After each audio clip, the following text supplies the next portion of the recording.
Comment construire une ligne du temps? Alors, la ligne du temps est un outil précieux en histoire puisqu'elle permet de bien situer divers événements ou périodes, et ce de façon assez simple.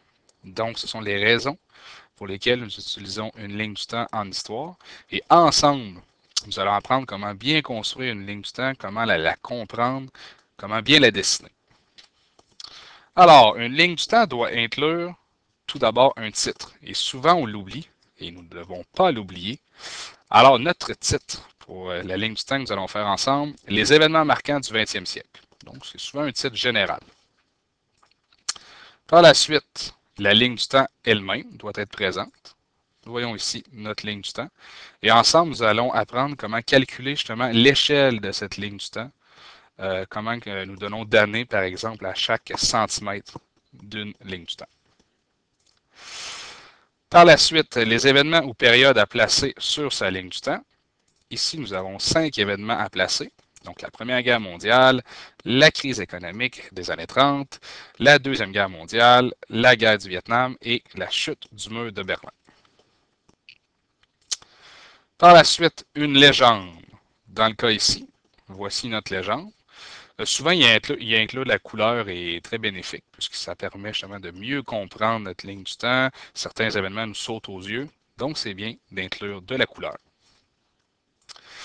Et finalement, les repères de temps, par exemple les années.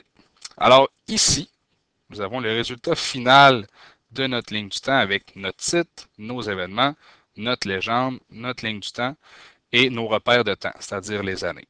Donc la Première Guerre mondiale de 1914 à 1918 est en jaune, la crise économique en gris de 1929 à 1939, qui est ici dans la légende, la Deuxième Guerre mondiale en rouge, 1939 à 1945, la guerre du Vietnam de 1955 à 1975 en vert, et la chute du mur de Berlin, qui lui est un événement et non pas une période, donc c'est la raison pour laquelle nous n'avons pas dans la légende, est survenu en 1989. Donc, comment j'ai fait pour calculer cette ligne du temps pour trouver l'échelle? Voici la formule magique.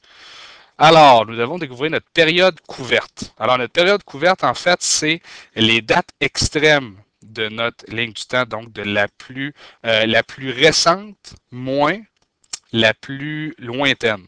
Donc, exemple de 2000 moins 1901, donc pour le 20e siècle, ça nous donne 99 ans. Mais souvent, pour les lignes du temps, nous allons arrondir. Donc, disons 100 ans. Donc, c'est notre période couverte, divisé par l'espace de la ligne du temps que l'on nous accorde. Souvent, on peut nous donner 20, 30, 40 cm, même des fois moins, des fois 5, 10 cm. Ça dépend. Alors ici, nous avions 20 cm. Donc, 100 ans divisé par 20 cm, ça nous donne 5 ans par centimètre.